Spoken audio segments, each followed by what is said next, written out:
নমস্কার বন্ধুরা, আজকের গল্পে জানবো কিভাবে হয়েছিল মহাদেব শিব ও দেবী পার্বতীর মিলন এবং তাদের অনেক অনেক বছর আগে অসুরদের অত্যাচারে দেবতা ও মানুষ সবাই কষ্টে দিন কাটাচ্ছিল। তখন এক ভয়ঙ্কর অসুর ছিল তারকাসুর। সে এমন বর পেয়েছিল যে শিবের পুত্র ছাড়া তাকে কেউ পরাজিত করতে পারবে না।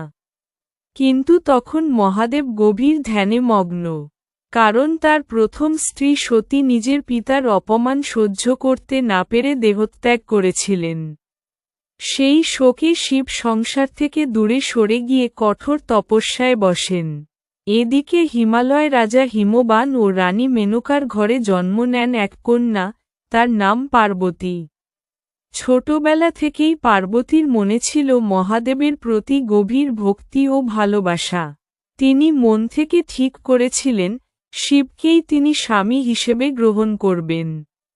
দেবতারা বুঝলেন শিব ও পার্বতীর মিলন ছাড়া তারকাসুরকে হারানো সম্ভব নয়। তাই তারা কামদেবকে পাঠালেন মহাদেবের ধ্যান ভাঙাতে। কামদেব ফুলের তীর ছুড়লেন, কিন্তু ধ্যান ভেঙে যাওয়ায় মহাদেব ক্রোধে নিজের তৃতীয় নয়ন খুললেন। সেই আগুনে কামদেব ভস্ম হয়ে গেলেন। তবুও পার্বতী হার মানলেন না। তিনি কঠোর তপস্যা শুরু করলেন। দিনের পর দিন, মাসের পর মাস, বছরের পর বছর উপবাস আর ধ্যান করে তিনি মহাদেবকে পাওয়ার জন্য ভক্তি করতে থাকলেন।